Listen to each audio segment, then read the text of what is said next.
Patrick Dubois, compteur à Carleton-sur-Mer depuis maintenant 2012. Je suis pas originaire de la place. Qu'est-ce qui fait que je me suis retrouvé ici? Ça a été un grand changement dans ma vie. J'avais décidé de me rebâtir complètement, autant ma vie que moi-même. Anciennement, avant de m'en venir m'établir ici, j'étais installé à Québec, où je menais une vie vraiment différente. En fait, j'étais homme d'affaires. Mon but, mon objectif de carrière depuis le moment où j'ai commencé à travailler, ça avait toujours été d'être millionnaire à 30 ans. C'était mon objectif, mon rêve. Pourquoi être millionnaire à 30 ans? Ben, j'avais envie de liberté. Puis la richesse, ben, ça vient avec la liberté, ou du moins le manque d'argent vient avec l'inverse. Et je m'étais dit, ben si j'arrive à accumuler assez d'argent pour ne plus avoir à travailler pour vivre, travailler comme on l'entend, de rentrer, faire une tâche qui va nous permettre de vivre plus tard, ben je m'étais dit, en accumulant assez d'argent, à 30 ans, je vais pouvoir prendre ma retraite. Et c'était l'objectif, profiter de la vie. Puis j'ai travaillé là-dessus jusqu'à l'âge de 25 ans, puis à 25 ans, je me suis rendu compte que j'avais pas fait de fausse route, mais la route que j'avais prise avait pris toute la place. En fait, je m'étais mobilisé pour devenir riche en étant barman, entre autres. J'ai démarré des entreprises, j'ai joué à la bourse, j'ai fait de l'immobilier en achetant puis en vendant des immeubles. Mais à un moment donné, ça, c'était le moyen pour devenir riche, qui était pas une mauvaise chose en soi, mais à un moment donné, le moyen a pris toute la place. Je passais 90 heures semaine à travailler, puis je me demande si j'aurais été capable un jour, si j'avais été capable d'arrêter de faire tout ça, de profiter de la journée d'aujourd'hui, arrêter de seulement investir dans demain. Puis ben, la réponse, ça a été non. Ou du moins, la réponse, ça a été, je crois que je suis capable de profiter simplement d'aujourd'hui. Et à partir de ce moment-là, j'avais 25 ans, puis je me suis dit, pourquoi attendre 30 ans pour prendre ma retraite? Pourquoi pas la prendre à 25? Et tout simplement comme ça, sur un coup de tête, ça m'a fait rêver. Puis j'ai eu envie de cette espèce de voyage-là où j'essaierais de me rebâtir quelque chose, le fantasme de l'exil, de partir, de construire quelque chose de complètement nouveau, des nouvelles fondations, et de choisir chacune des cartes qui allait composer ma vie. Je pense que rapidement, on peut prendre par dépit beaucoup de choses qui nous entourent. Accepter de vivre dans la ville où on est né, simplement parce qu'on s'est développé un réseau, puis ça tombe sous le sens de continuer ici, sans remettre quoi que ce soit en question. Exemple. Et moi, je me suis mis à tout remettre en question. Alors, la ville où je vivais, j'avais envie de tester autre chose. J'ai eu envie de m'en venir vers Carleton-sur-Mer, le village natal de ma mère. Donc, je connaissais le coin. Ça avait toujours eu un goût de vacances pour moi. Alors, j'ai décidé de prendre ma retraite immédiatement à 25 ans en m'en venant ici. Mais en faisant ça, je laissais derrière moi, c'est à 6 heures de route de Québec, je laissais derrière moi toutes mes entreprises. Et donc, les moyens financiers pour vivre restaient là-bas. Puis ça, j'avais à leur bâtir aussi. Alors, je me suis dit, qu'est-ce que je pourrais faire qui me procurerait autant de liberté?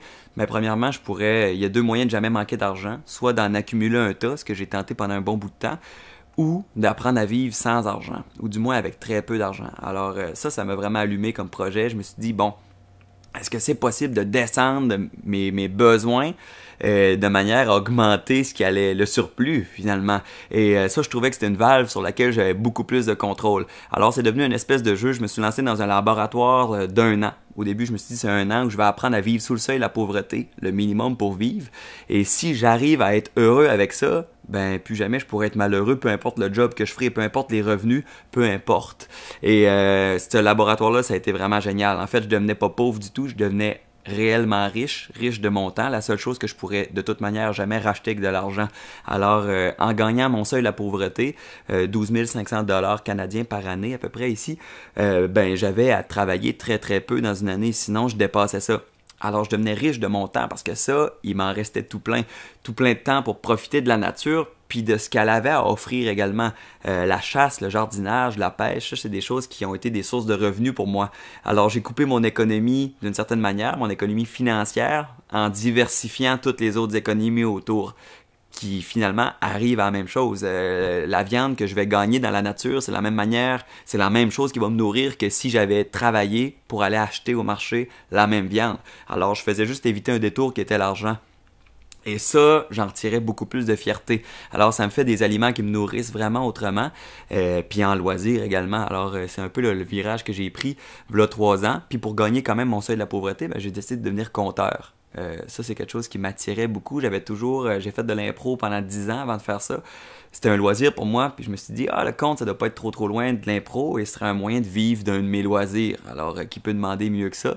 Ça a été le coup de foudre, vraiment, là, le compte, le lien qu'on peut créer avec le public, la proximité qu'il y a, l'éphémère de la chose, de reconnaître que chaque soirée va être différente, puis c'est la seule fois qu'elle passe. Ce soir, c'est la seule fois que le spectacle aura de l'air de ça.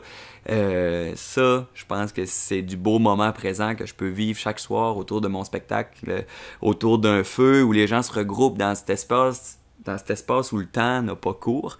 On est dans une bulle qui a été la même pendant 5000 ans. Là, depuis l'apparition du feu, se regrouper autour d'un feu, il n'y a plus rien à l'extérieur de ce qui illumine ce feu-là qui existe.